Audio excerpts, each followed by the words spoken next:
Education is what's important. Training, preparation for the expected. Education, preparation for the unexpected.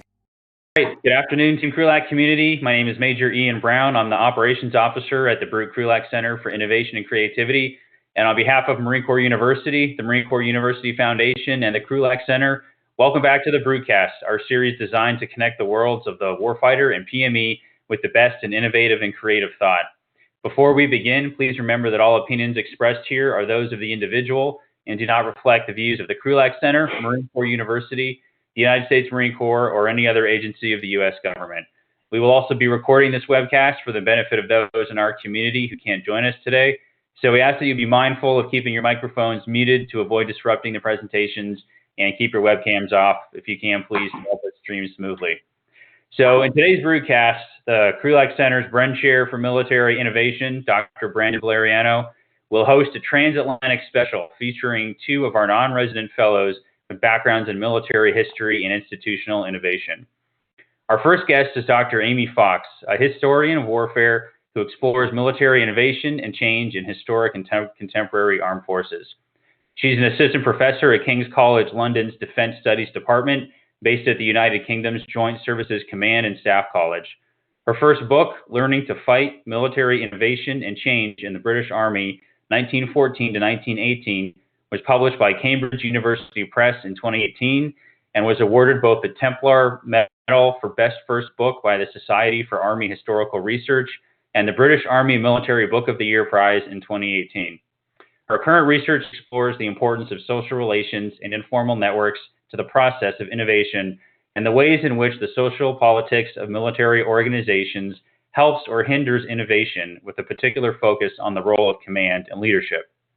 Our second guest is Dr. Heather P. Venable, Associate Professor of Military and Security Studies in the Department of Air Power at the United States Air Force's Air Command and Staff College. She has also served as a visiting professor at the United States Naval Academy, where she taught naval and Marine Corps history.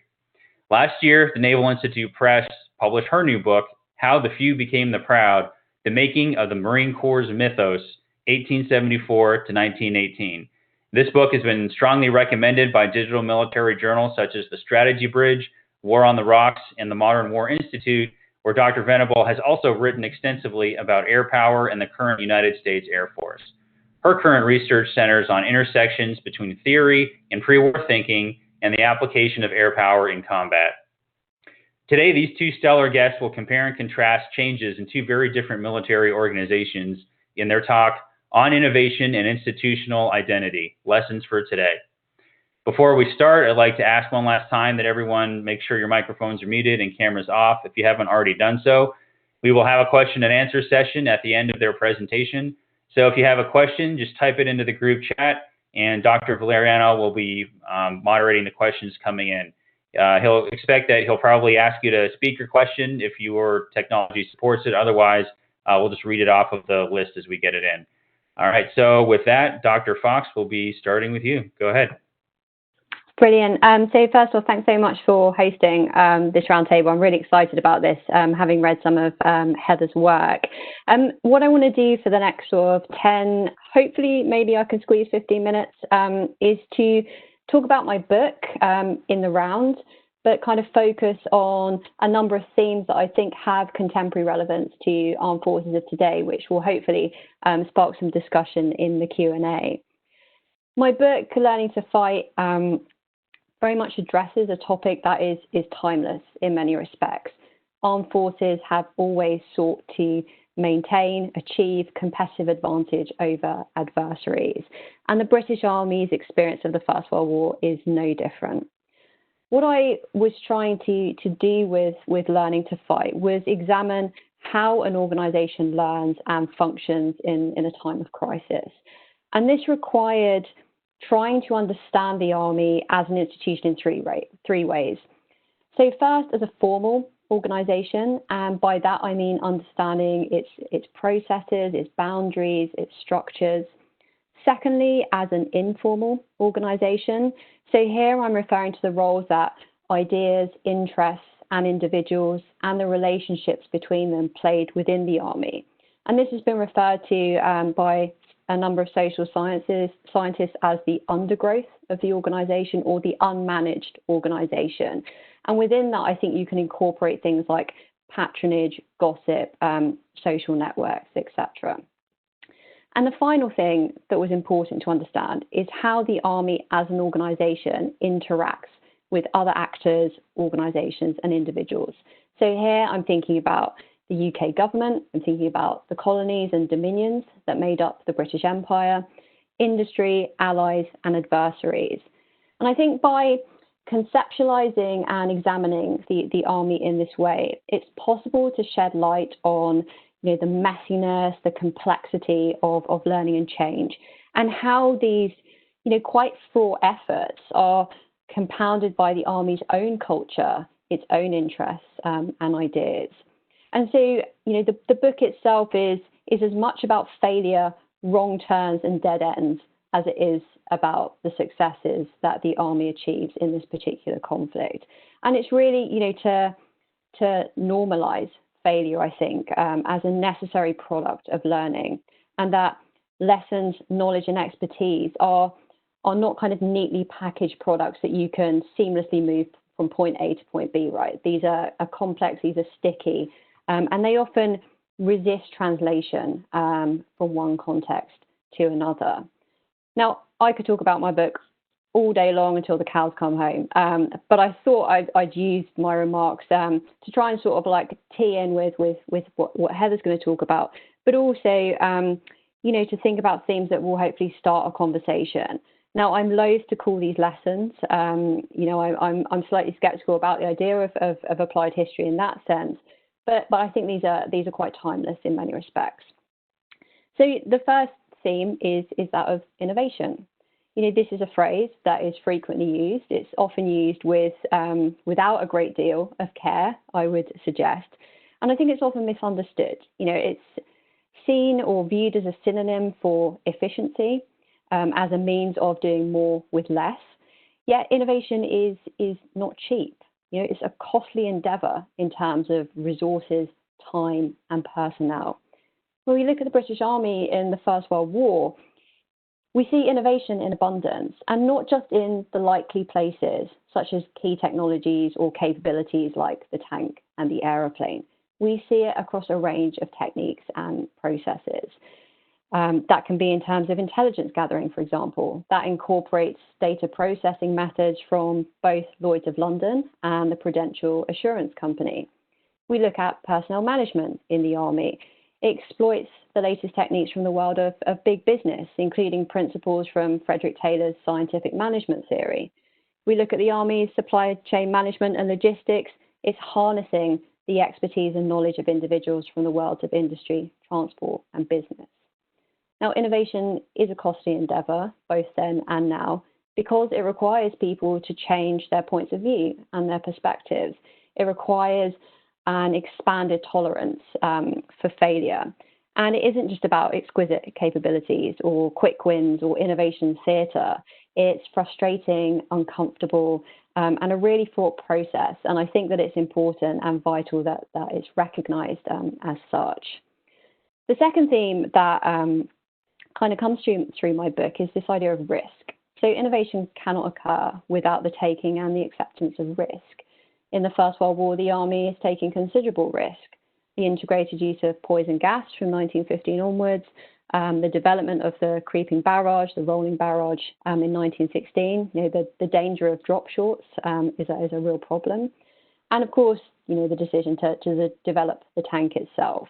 These all required an appetite to challenge and in some cases, shift, change the status quo.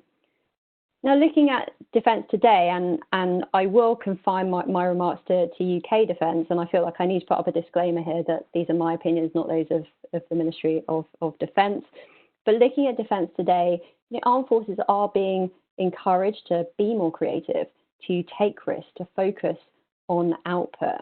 In fact, some of you may have read a recent article by retired UK General Sir Chris Deverell earlier this week that advocated that, and I quote here, "Failure needs to be an option, risk-taking rewarded." If we dial back 2 years, the UK Chief of the Defence Staff spoke of taking sensible intellectual risk, the need to accept some failure. And this recurring narrative around failure and risk, I think, raises a number of questions. How much failure is acceptable? How do you define what is sensible risk? Who decides that? And where ultimately is that risk held? And I think with the rise of populism, new technologies, the resurgence in great power competition and of course, grey zone conflict typifying the future and the current security environments, how do you normalize something like failure and ensure, at the very least, a competitive edge, if not a true competitive advantage? Important to this is the third theme, and that's around leadership. An appetite for risk-taking and the driving forward of innovation requires strong leadership. And this isn't just at the very top, this is throughout the entire organisation. In the First World War, contrary to popular opinion, we see lots of commanders here, taking risks and actually empowering their subordinates. They're giving them space to experiment and to fail. And I think what's interesting here is we also see ideas rather than rank having value. So the decision to bring in civilian talent via lateral entry, the nurturing of junior individuals lower down the chain of command, speaks to a leadership that is very different from that that's depicted in TV shows and on film. Now, that's not to say that there weren't leaders who were worried about their jobs, their reputation, their prestige. Of course there were. You also had individuals who were, rigidly adhered to the status quo, to tried and tested methods, because it was seen as being the safest thing to do. And I think that's a really natural and legitimate response to change that I think, as a historian, I've had to kind of accommodate that in my thinking and research on the military. But unpacking and understanding the Army as an organisation, one that's made up of individuals, rather than just viewing it as a monolith, we start to see the ways, really interesting ways actually, the ways in which those individuals' thoughts, agencies and biases come into play. The British military today, there seems to exist a kind of tension, I think, between the need for challenge, a key takeaway from the Chilcot report, and I think a command culture where perhaps being seen as a maverick is not always perceived as being a good thing for one's career. And I think it's kind of incumbent on leaders at all levels to create an environment that is genuinely empowering subordinates, not just on the battlefield, but also in the barracks as well. And actually, I think Chris Ells's recent broadcast did a really great job at highlighting the importance of that mid-level leadership in enabling and empowering, but also acting as what he called innovation scouts, helping individuals navigate some of that unwieldy aspects of the formal organisation. The final theme is culture, and this is where I think both mine and Heather's work kind of intersects in really interesting ways. Now, for me, culture is everything, and the big spoiler alert of my book is that culture is really important to how the British Army learns and changes. The Army's culture is governed by flexibility, a preference for amateurism as opposed to amateurishness as quite distinct, a distaste for prescription and emphasis on the individual, which perhaps is a little bit jarring when we think about a military organisation. But for the British Army, it's about local solutions to local problems. And this culture is shaped by Britain's perceptions of its national character, but also geostrategic considerations, the challenges of maintaining and policing a global empire.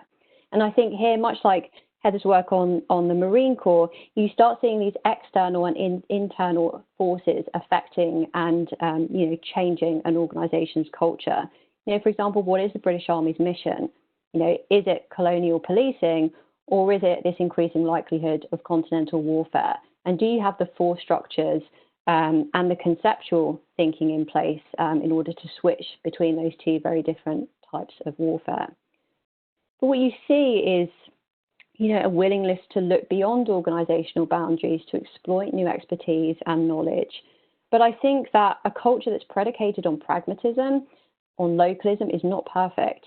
You have a range of diverse approaches in training and tactics, and that is often undermining a top-down attempt at uniformity.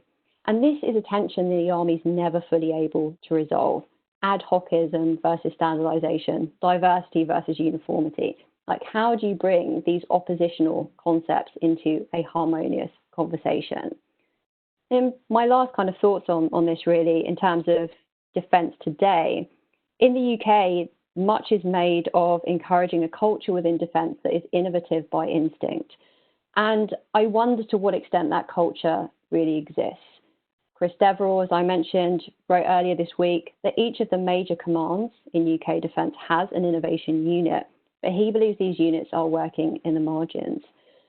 And for me, sort of looking at this, innovation 100 years ago, it's simply not enough for innovation to be localized, to be siloed in hubs or units, nor is it acceptable really or ideal for innovation to be viewed as a nice to have, penny packeted into hackathons or Innovation Fridays. I think innovation is a whole of force endeavor, but I think the question remains, how do you bridge the gap between the rhetoric of innovation and the uncomfortable reality? Now, I know I've massively gone over time there, but thank you, and I look forward to the discussion. Okay, Dr. Fox, thank you very much. Dr. Venable, are you back online? Thank you, everyone, for dialing in. I see some very old friends and some new friends. Today, I'll be touching briefly on 3 themes from my book as a way to spark discussion about today's Marine Corps. I'm also really excited to be discussing my work alongside Aimee because our research interests overlap so much. First, I want to provide a brief overview of the Corps' perennial challenge regarding what mission or missions it should focus on. My book argues that the Corps could never find a particular single mission it could call its own, and thus it really turned to identity as a way to attempt to end its frequent existential crises. Second, something that I find really interesting that drove changes in the Corps. Often a lot of people look at well-known senior leaders like Lejeune, and we can have a debate about Lejeune versus Lejeune, but I'm saying Lejeune for now, as a key driver. But like Aimee found in her research, there are a lot of different actors to look at. And third, who and what is a Marine? And how much did that question change due to the enlistment of the first female Marines, a change that the Corps has imposed upon it by the Secretary of the Navy in World War I. So could we advance, sorry, Ian, could we advance? So these are the 3 things I'll be talking about: unique mission, I'll be talking about who were the drivers of change, and then finally I'll be talking about what does it mean to be a Marine. And so here is the origin, the inspiration for my research. I grew up with a father who always joked about how he was about to be drafted into the Army, but that wasn't tough enough for him, so he decided to become a Marine. And here he is in 1967 up by Compiègne, for those of you who are familiar with the area up by the DMZ where he spent a year. And growing up, I heard so many stories about the Corps, about boot camp, and I always just connected so many of his best traits with values that the Corps had instilled in him. And so I was always intrigued by the institution. Then, when I first stepped foot into the archives in Quantico, thanks to the Marine Corps University Foundation's very generous fellowships, I started reading letters written by Marines during the Mexican-American War. And I was flabbergasted because these Marines did not sound like any Marines I had ever met. They were not bragging about themselves, not that all Marines do that, but and they also first and foremost called themselves soldiers. And this made me think, well, what happened? How did the Marine Corps culture come about? And this wasn't what I intended to research, but once I read these letters, I threw out my old subject and started this new question. And I think a lot of literature on the Marine Corps focuses on missions. I think culture, by contrast, seems to be seen as more of an interesting, fascinating side note that isn't really crucial to the story. And so if you want to boil down Marine Corps history to its most basic, you can argue that the history of the Marine Corps is told as a kind of continual seesaw between amphibious missions, back to expeditionary, back to amphibious, going back and forth. And you can see this in a work like Jack Schulemson's Marine Corps Search for a Mission, which goes back into the 19th century and looks for the origins of some kind of unique mission for the Corps to seize upon. And it's a great book, and I highly recommend it if you haven't read it yet, but I take a different approach. Instead of emphasizing mission, to emphasize culture, because I'm going to argue that the Corps struggled to find any particular mission. For example, during the Civil War, it did amphibious landings, but so too did the Army. And so it had a hard time really justifying any single mission that it could claim as unique that no one else could do. Externally, it also struggled because, and I know it's hard to believe, but at that point in time, no one took the Corps seriously. So we could joke, before A Few Good Men, the movie, there was A Few Good Men, the play. And here we have an example of journalists joking that the acronym USMC stood for Useless Sons Made Comfortable. And one Marine serving in the time admitted in the equivalent of what is today's Proceedings or maybe Marine Corps Times that the Corps was, quote, neither respected nor respectable. And so here the Corps clearly has a huge image problem. Now, this is one of my favorite quotes because I think it brings together all of these challenges for the Corps. And this is written by Captain Cochrane, who was one of the key pushers for Marine reform and change after the Civil War. And he actually placed this quote under a section in a pamphlet he published entitled U.S. Naval Artillery. And he said there were, let me read the quotes. The Corps has a wide field for usefulness, and while I express myself dolefully as to what it is, I yield to no one in conception and conviction as to what it might be. A few short years of vigorous and wise administration would make us the American standard of military perfection and efficiency and place us where our value would never be questioned.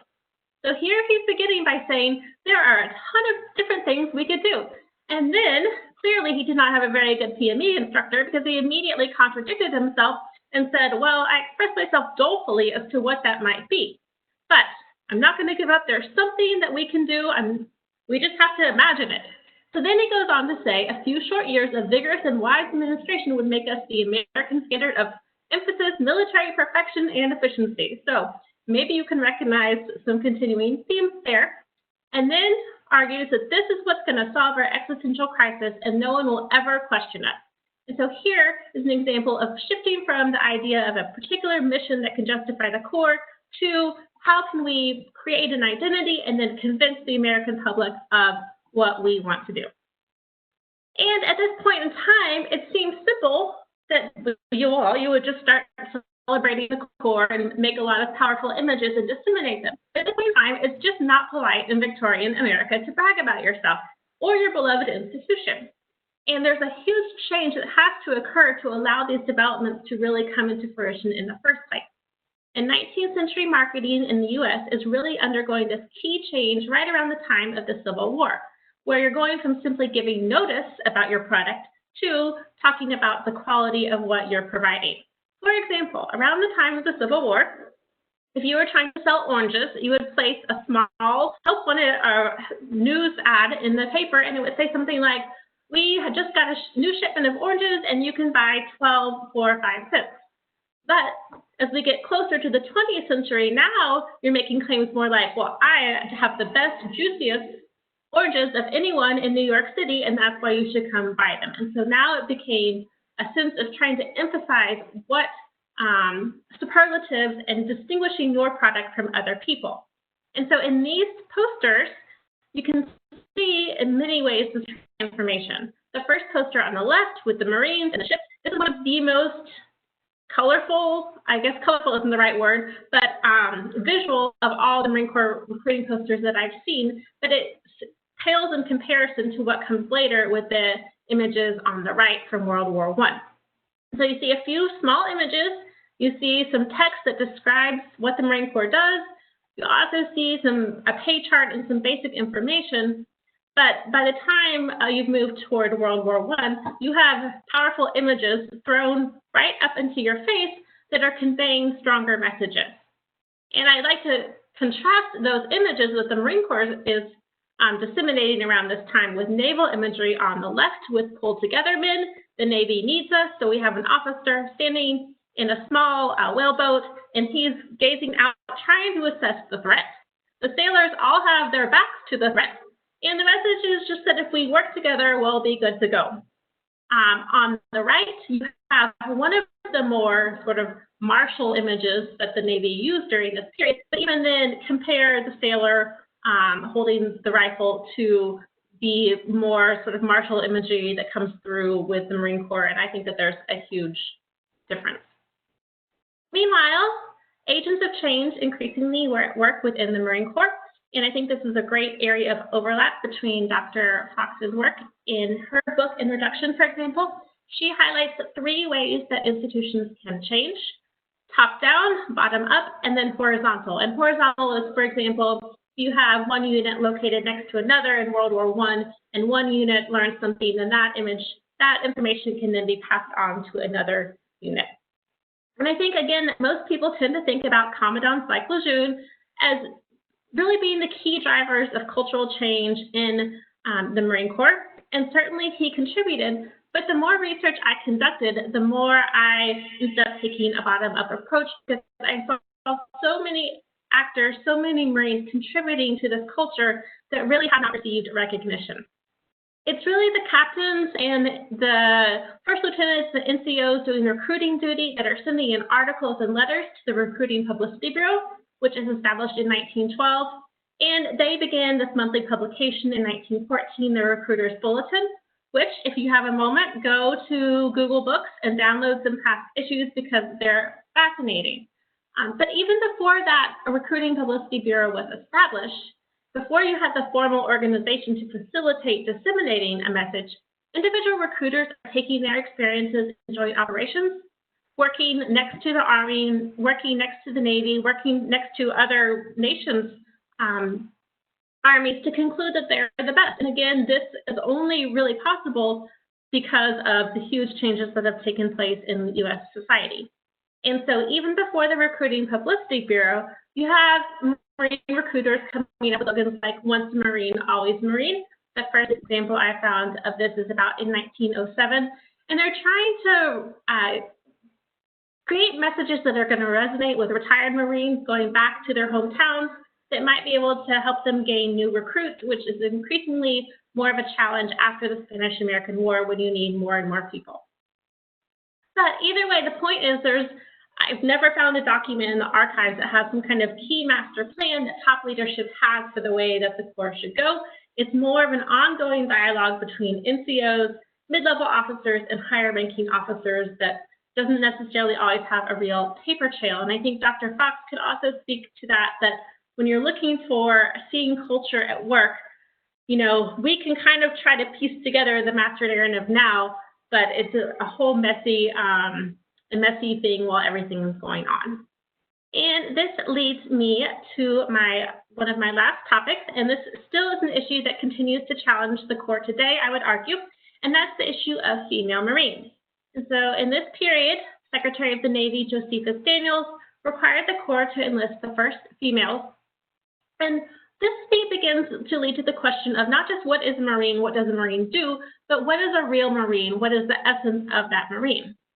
And if we go back to the slide I borrowed from Dr. Fox's work, it takes all levels to affect that change. Things can happen from higher, from lower, or horizontally. But what we see in the Corps, or I see in the Corps arguably in this picture, is divergence between the top voices and the lower levels. And so at the highest levels, the commandant and other senior leaders are insisting that women, the first women that enlist, be treated as real Marines. And they don't want them to get nicknames like Marinettes, anything that might diminish or undermine that service. But recruiters and others did exactly that, thereby undermining female contributions. And it wasn't just men, it was females too.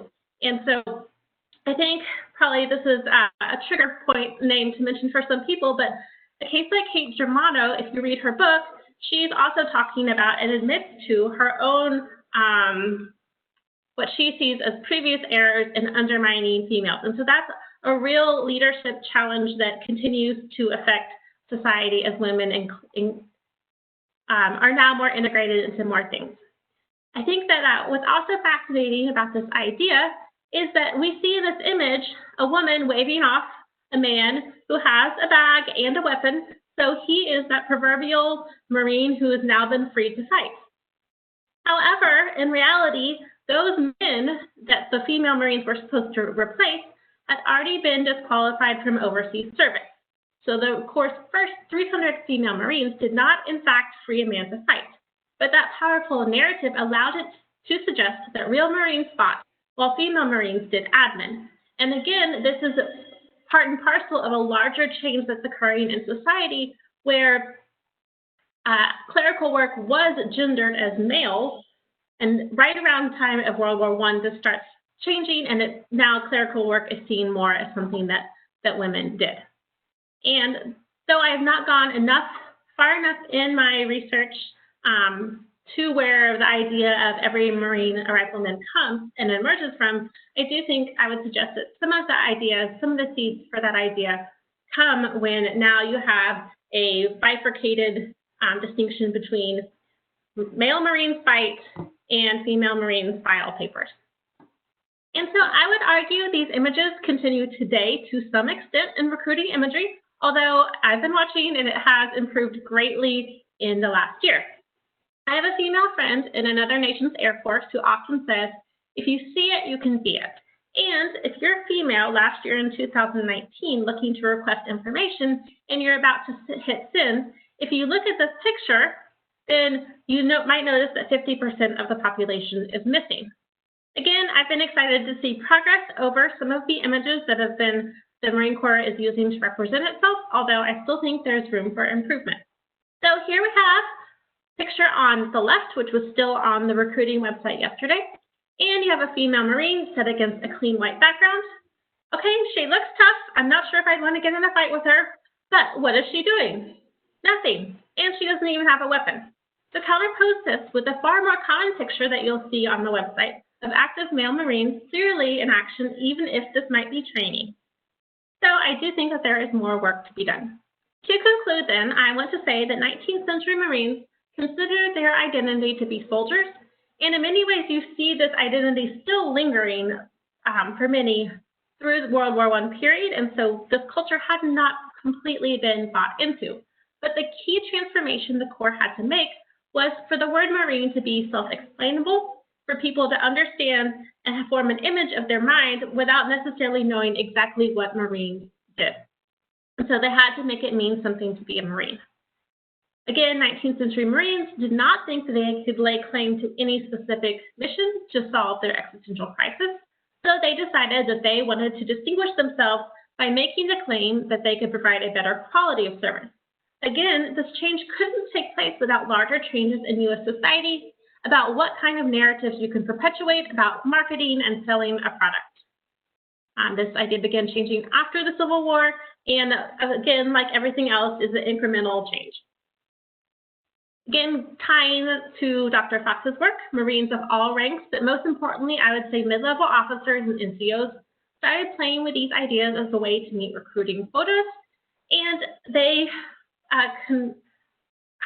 crafted, I would say, an external image for public consumption that the Recruiting Publicity Bureau then disseminated each week in carefully planned articles that went out to thousands of newspapers across the country. And then they also, using the recruiter's bulletin, they then disseminated that powerful image to each other and then throughout the Corps as a whole. Finally, maybe 3 questions for discussion today would be, 1, has the Corps solved its existential crisis once and for all? If not, what missions might help resolve that? 2, what does it mean to be a Marine? Should that meaning evolve and change? If so, how? And 3, what are key aspects of the Corps' culture of innovation, not innovative, sorry. How could it be more innovative, and what can it learn from others? Thanks. Great, thank you both. Hi, I'm Dr. Valeriano. I'm the Innovation Chair for the Krulak Center, and I love how much we're innovating right now. COVID has been a deadly and destructive virus, but we're doing our best, and COVID has allowed us to host these sorts of events, and today we're able to host 2 scholars at the same time with little disruption through travel. That's a wonderful opportunity for our students in the community. These 2 emerging scholars represent the forefront of innovation studies and the history field. Innovation obviously is not tied to one field or another. We learn from all sides and perspectives. They both present interesting perspectives on the institution of innovation before and after World War I. let me dive in and ask a few questions of each. And if the audience would like to ask a question, please either just raise your hand or just state your question in the chat box. We'd really like to have you ask your question, through audio voice, but we'll work with whatever we have. So start typing your questions now. But let me dive in on Dr. Fox quickly, then I'll move on to Dr. Venable. Dr. Fox, your study on innovation during World War I highlights the importance of learning and network adaptability. It's a flexible system that encourages learning from allies to increase effectiveness. What lessons do we need to learn from this system as they might apply now to our current realities? How can we increase network interconnectedness to learn moving forward into the future? Yeah, I mean, it's a really great question. And I think, working at the UK Staff College, I certainly see the benefits amongst the student cohort about, those kind of spaces and sites for, defence engagement, but also kind of the exchanging of best practice in quite a social environment. I think that kind of the networked model that I put forward in the book was about trying to move away from just seeing learning as being a formal process or an informal process, and actually trying to make it much more messy. And I think, when you look at it in the First World War, you didn't have the additional challenges of the information age. You have a lot of complexity and complications, but I think that the digital age actually provides a lot of opportunities here for a broader kind of range of networking in terms of like practical, instances of learning from allies or within coalition.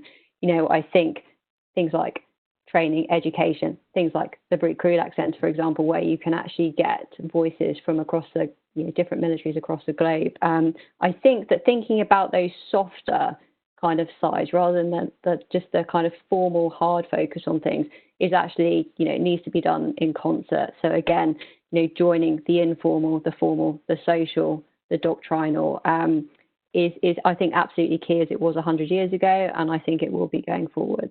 Great. Can you dive in a little bit more? I really love this sort of question that comes up over and over again.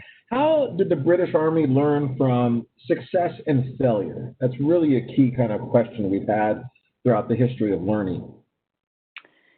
Yeah, I mean, in a way, it doesn't always exploit its successes. And I think, in the age we're living in now with big data and the challenges of actually combing through and identifying lessons and then exploiting them and then institutionalizing them, you have exactly the same issues. So there are certainly things that work at, say, a tactical level in a particular context that for whatever reason is not able to be extracted, centralized, and then pushed back out again. And this is where you get much more of that kind of ephemeral exchange of success stories, say, in the front line or between individuals.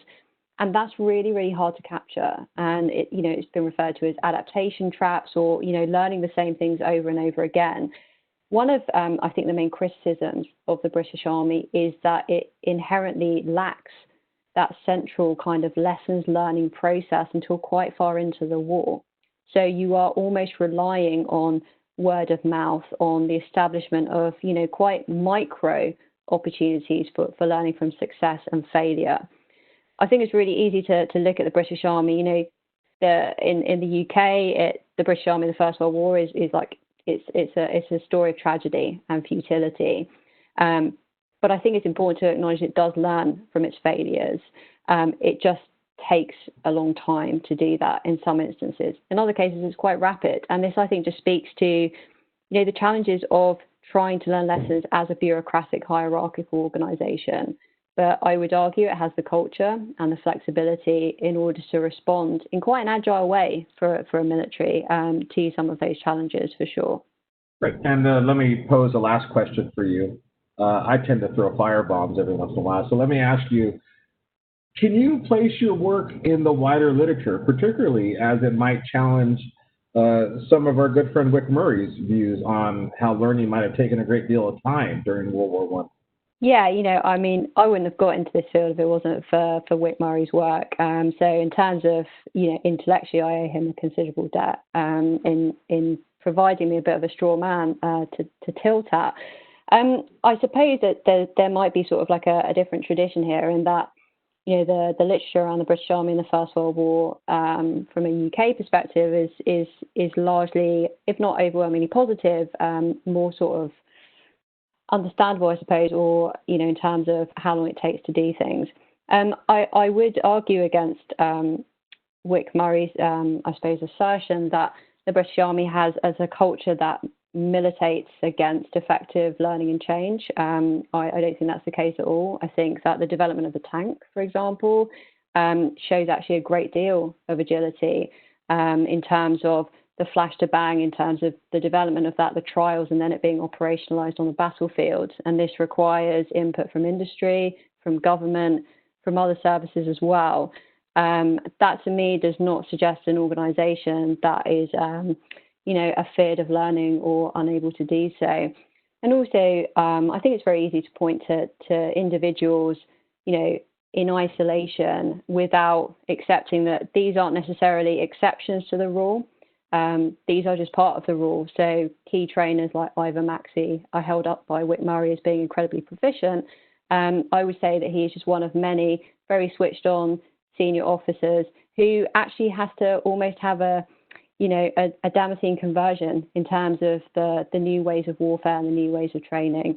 So, you know, I think my work straddles, as you've highlighted, you know, aspects of the social sciences, but very much rooted in like an empirical historical case study. So yeah, I definitely sit within, you know, different traditions, and just to reaffirm in case Wick Murray's ever tuning into this, that I have a lot of respect for his work as well, as a caveat there. Okay, great. And if we have time later, I want to ask about the figures behind you. I can't tell what they are. It's like a Gundam or something. From Final Fantasy. Sorry, I've just outed myself as a massive geek there, so I'm going to stop now. Oh, that's fine. Yeah, that's great. At the Krulak Center, all the geeks, I believe. Let's turn to Dr. Venable. And I have to say, as much as I love Dr. Fox's book, Dr. Venable's book is really important for those who are interested in the evolution of the Marine Corps and what it means to be a Marine. You really need to look no further than looking at her book. As the reviews and other people have said, there's other books that really dive into the history of the Marine Corps. But Dr. Venable's book is really diving into the ethos and the evolution of what being a Marine meant. So what I'm curious about, though, is how did the evolution of imagery and appeals to civilians, how was that built out? Can you explain that a little bit more? How did that evolve over time? And then did that change what it meant to be a Marine? Was it kind of an external change, or was this an internal evolution and innovation that kind of matched up and merged with recruiting needs and bureaucratic needs? That's really kind of a question I have about the tension between those two issues and how the Marines evolved over time. Right, so that's probably a whole book, but let me try to handle some of those key issues. I think that the concept of an other is central to identity formation, and I think conveniently for the Marine Corps, it always had such a close relationship with the Navy that it had an other in its near presence. And as technology changed at the end of the 19th century, when you have less of Marines and sailors sometimes fighting together and more getting different roles, increasingly the Marine Corps is arguing that it is sort of the true men, while the Navy are wimps. This is their opinion, not mine. And this is really the origin of the bumper stickers that you sometimes see in military towns that talk about how the Marine Corps is the men's department of the Navy. And so beginning from the very beginning of the Corps' history, the Navy and the Marine Corps had a close relationship, but also always an adversarial on both sides. And so that relationship was key. And then especially as the Marine Corps became more involved in imperial or expeditionary operations after the Spanish-American War, now you have more situations where the Marine Corps is in contact with an other, and I think this helps facilitate some of this impetus for identity formation. And so I think when you're trying to answer the question of, well, what does it mean to be a Marine? I think that there are bits and pieces that have always kind of been there, but there wasn't necessarily someone pulling a thread through, and you can't necessarily trace a causal connection. I think also for our culture to be accepted, it has to be authentic. And this chapter isn't in my book, but I think one of the problems that the World War I Corps had was it had to increase and grow so quickly and it had become such a cheerleader of itself and pumped itself up so high that a lot of Marines, I think, felt let down by the culture that they encountered, because the officer base had expanded so quickly that the cadre of Marines who had shaped this culture were not always in direct leadership of these individuals. And so I think that the Corps culture did not necessarily always help itself in World War I, which is probably a contrarian opinion. And hopefully I'll send the chapter in for publication soon, and you can see what you think about that. Great. The other question I have is about recruiting. I mean, I think the Marines really learned a lot about creating an ethos and an image through the recruitment efforts and creating an effective fighting force. But what do we need to learn about from the past to apply to the current reality? And is there anything we need to change, particularly as it relates possibly to gender? Well, as I pointed out, I think that there are some improvements that still can be made in regard to gender. And I think that there's a paradox that has to be considered. And again, this is no doubt a controversial statement, but sometimes for an institution that considers itself to be on the forefront of innovation and agile thinking, it has not always been that way sometimes in terms of its culture. And so I think it would be useful to take that sort of agile and innovative approach to culture as a whole, and again revisit the question of what is really the essence of being a Marine, and how does that fit into preparing for future warfare. Okay, and the last one is, Aimee, you mentioned already the tension between the Navy and the Marine Corps, and that it was really early on important for the Navy to distance themselves, and the Marines to distance themselves from the Navy. But now, as we're trying and moving forward, the buzzword is naval integration. That's become a key thing for the Marine Corps and the Navy as we move forward in education. So what might this mean for the culture of the Marine Corps moving forward if we focus on naval integration given our past? I think one issue to consider regarding the Navy is that when the Marines started selling themselves as elite, that they claimed sort of ideas of hegemonic masculinity, which is to use super academic nerdy terms. If you go back to high school and you think about who the cool kid was, well, it's the high school quarterback. Who's the nerd? Well, the band geek who becomes a professor.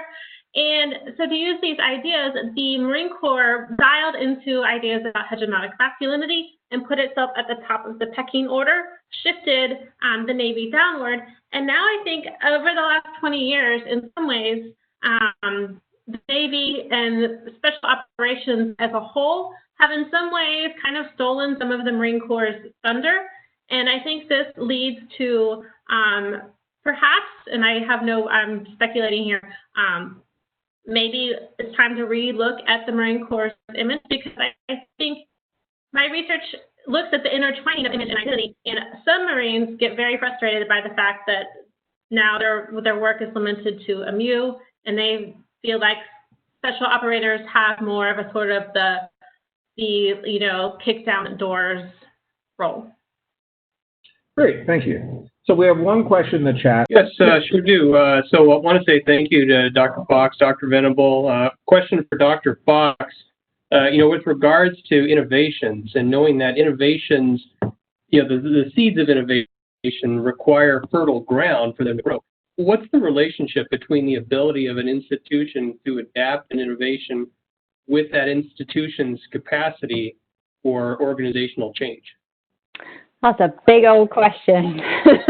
So I'm going to use a really small example to try and demonstrate that. So I'm going to primarily focus on a historical example. The British Army adapted a technology called the Wombat boring machine, which was designed to facilitate mine warfare, so offensive and defensive mining. And this was originally developed in Australia as part of mining activities over there. It was adapted by the British Army. The person who brought it over was a 50-year-old captain. This was then institutionalized across the entire British Army, and they were looking at ways of best practice and improving that and troubleshooting it. And to me, I think this small example shows not only the institution's willingness to adapt, a ready-made civilian technology, bringing that in-house and operationalizing it for military use, but it also acts in microcosm to show, how a technology like that can be, institutionalized and widespread. And I think that speaks to the British Army's capacity in this particular conflict for a high level of organizational change. Now, I've used a really kind of microhistory example there, but I think that the relationship between the two it's hard to unpack that relationship. I think it's very much enmeshed together. Now, there are, of course, institutions that are adopting innovation in a very localized manner that isn't institutionalized. And so I think there's another aspect to your question there, which is about, how widespread does organizational change have to be? Does it have to be the whole institution is changed, or can it be subsections or, certain formations within that perhaps have their own organizational, cultural identity? I'm happy for you to come back on any of that if I've not quite got to the heart of your question there. Sure. Do you have a follow-up? No, I didn't have a follow-up on that. It's just it's a continual, problem, where the greatest innovations may not be able to be adapted into a very highly bureaucratic organization. U.S. Air Force, we see that abundantly, and always the debate, it was better to have better long-range strategic bombers, or do we need standoff weapons? Trade-offs of how the organization wants to go forward, but also some inertia of the culture being able to change, a culture that has to adapt to a new way of thinking. Yeah, absolutely. And you've hit on an absolute kind of the crux of the matter there, which is you've got to have the flexibility within the individuals, but also within the structures in order to accommodate any kind of new change, new innovation. And there's a whole point there around messaging, like the actual narrative of explaining, that new technology and change and why it's important, that I think further complicates that relationship for sure.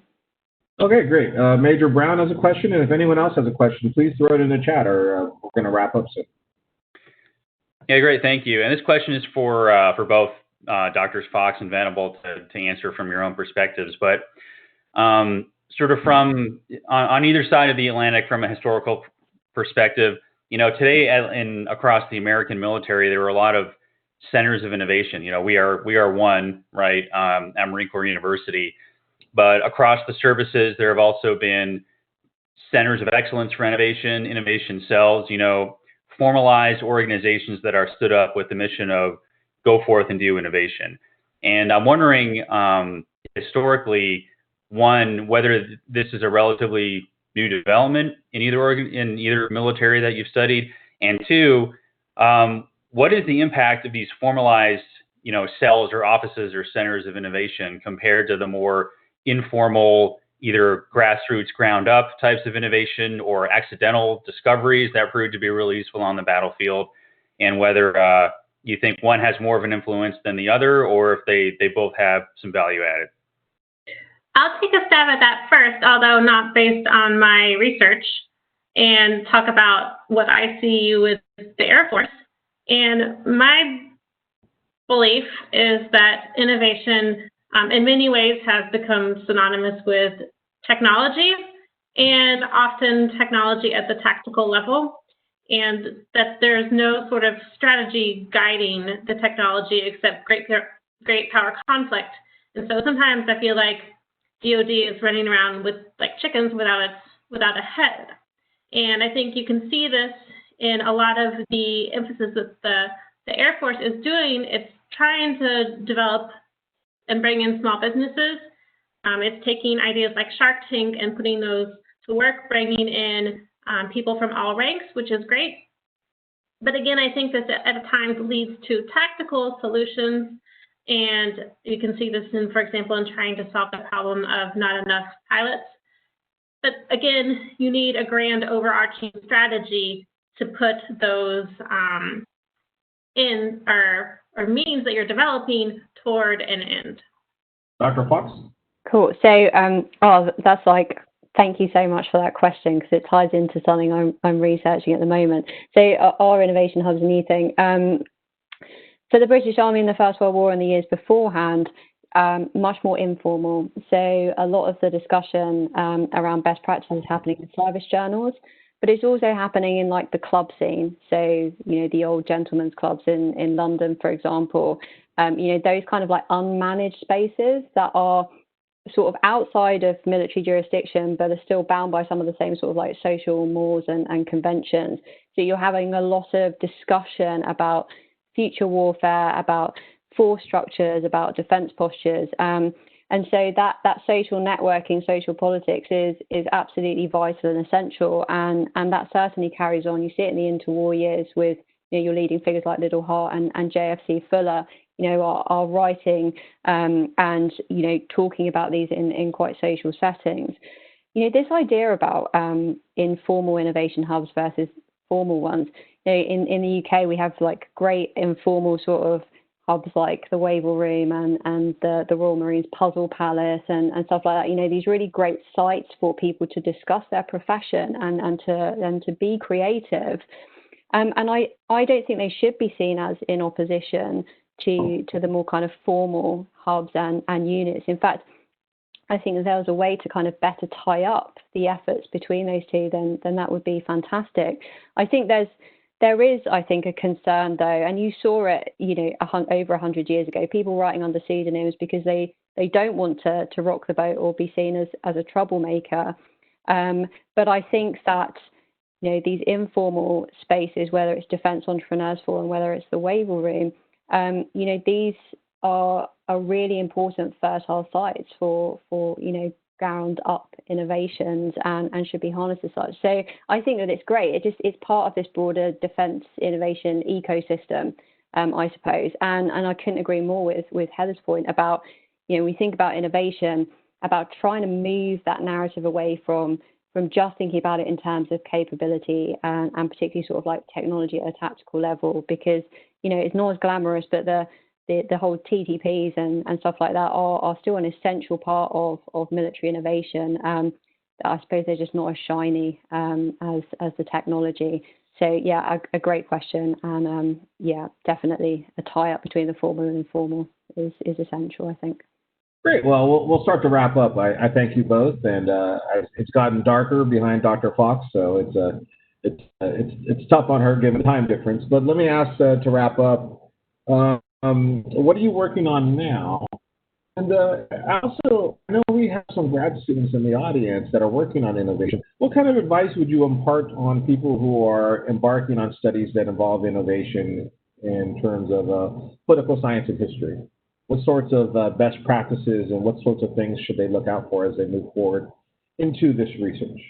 I'm happy to take that question first. Go ahead. You're on the straight right now. So. In terms of what I'm working on at the moment, as Ian sort of mentioned in the introduction, I'm really going down the informal kind of organisation idea of the military organisation.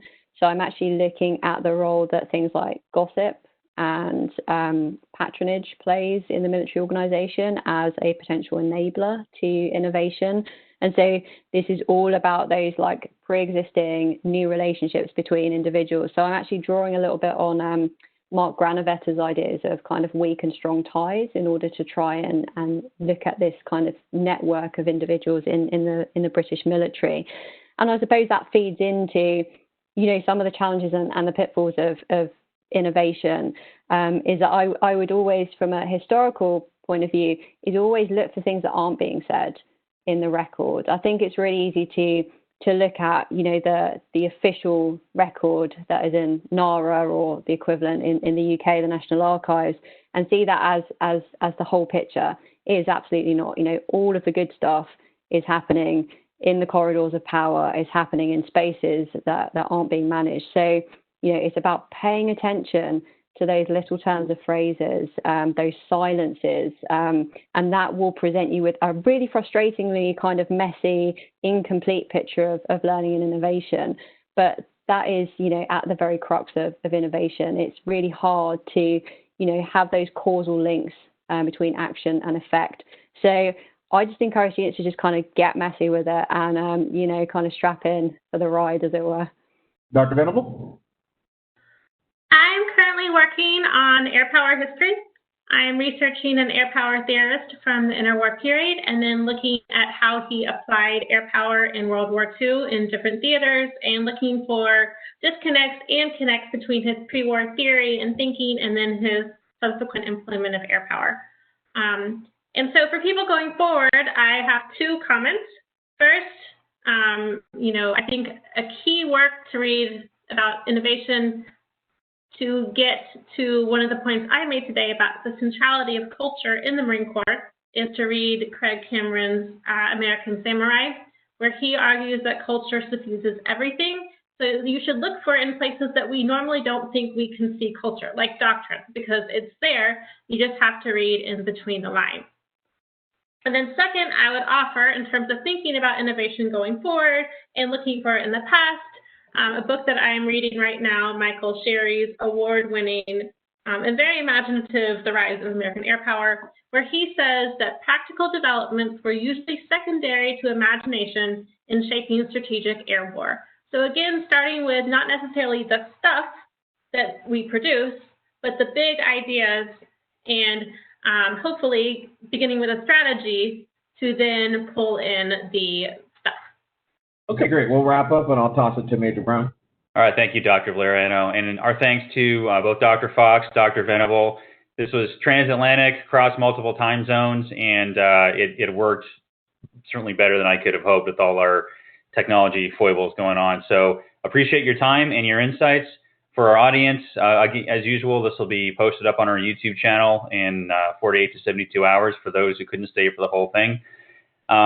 And we are very excited to start the month of September at a very high standard here, and it's going to continue next week when we're going to have Mr. John Kroger, the first Chief Learning Officer in the Department of the Navy, come onto the broadcast to talk about his efforts in that billet and to take your questions on all things related to PME. So thank you all for joining us, and we'll see you next week. Education is what's important. Training, preparation for the expected. Education, preparation for the unexpected.